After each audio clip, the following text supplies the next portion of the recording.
Olá pessoal, meu nome é Aís, você já me conhece, né? E hoje nós vamos com a revisão de Química com relação ao conteúdo que vocês já estudaram, tá certo? Para começar, nós temos as misturas. São sistemas formados por duas ou mais substâncias e pode ser classificado de duas formas, tanto homogênea quanto heterogênea. Homogênea quando eu tenho somente uma única fase e heterogêneo quando eu tenho mais de uma. O exemplo de homogênea, a água e o sal. Quando eu misturo água e sal, eu só consigo observar o que? A água. E heterogênea quando eu tenho água e uma pedra. Pode ser qualquer tipo de pedra.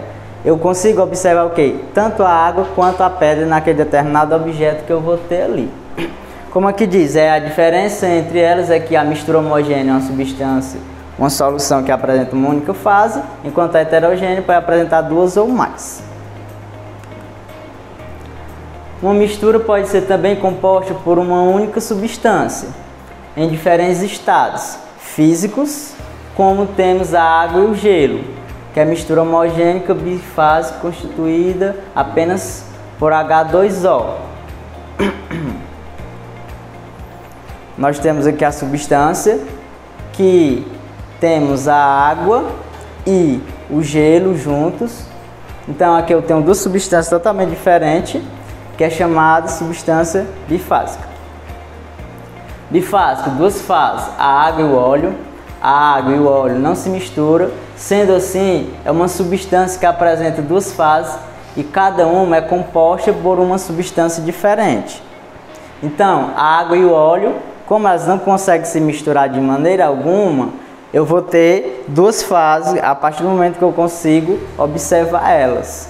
E trifásica, quando eu tenho três fases. Um exemplo é o granito. O granito ele tem um tipo de coloração totalmente diferente. Então, cada coloração daquela é representado por uma fase, que é o cartoso, o feldopasto e a mica.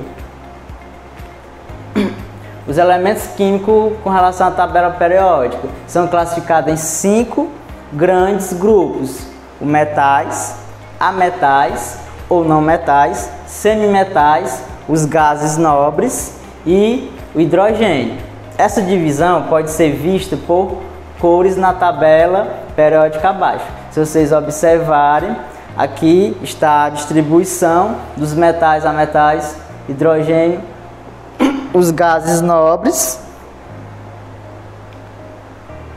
Metais. Os metais constituem a maior parte dos elementos químicos. Eles estão representados pela cor amarela. Como vocês observam aqui, todos esses elementos aqui da tabela periódica são considerados metais e corresponde a 87 dos elementos. Em temperatura ambiente, eles são duros e sólidos. O único que não é sólido, pessoal, é o mercúrio. O mercúrio ele é encontrado no estado líquido. Metais representativos, típicos ou característicos, são 19 elementos, pertencentes à coluna A. Os metais de transição, eu tenho 32, pertence à coluna 13, 3 e a 12, ou 3B, 4B, 5B até.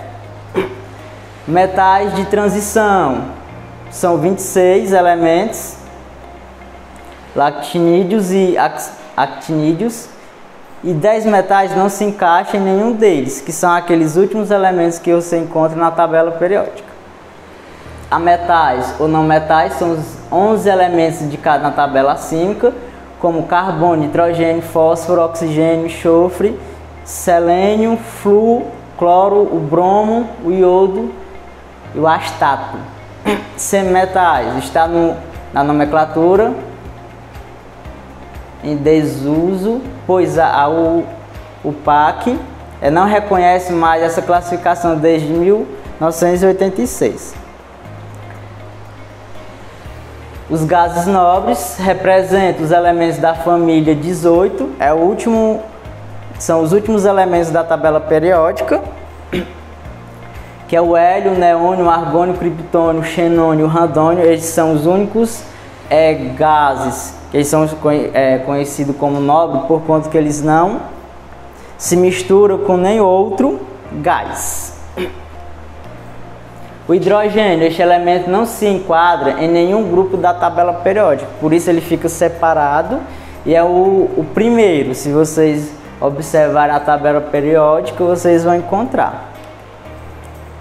Os átomos de carbono têm como característica principal a propriedade de se unirem formando estruturas denominadas cadeias carbônicas. Em sua capacidade sem cadeia que possibilita a extinção de milhões de compostos. Cadeias aberta, alifática ou acíclica é composta por pelo menos de duas extremidades e não apresenta círculo, ou seja, a cadeia aberta ou acíclica ou cíclica é uma cadeia que ela não é fechada de maneira nenhuma. Se vocês observarem aqui, ó, ela é uma cadeia totalmente aberta. Cadeia fechada, aquela cadeia que ela é representada por um círculo, pode ser um quadrado ou um heptágono. Cadeia normal ou linear, onde ela não vai ter nenhum tipo de ramificação. Ela é composta somente por carbono entre si, ela não tem uma ramificação de maneira nenhuma. Já a cadeia ramificada, ela encontra algumas ramificações entre os seus carbonos. Quanto ao tipo de ligação entre os átomos de carbono, cadeia saturada e a insaturada. A saturada, ela só tem ligações simples entre si, pode ter ela pode ser ramificada, mas não vai ser saturada. Não vai ser insaturada, quer dizer. Insaturada é quando eu tenho duas ou mais ligações entre os meus carbonos. Bom, pessoal, nós encerramos por aqui. Eu espero ter ajudado vocês em alguma coisa e bom estudo.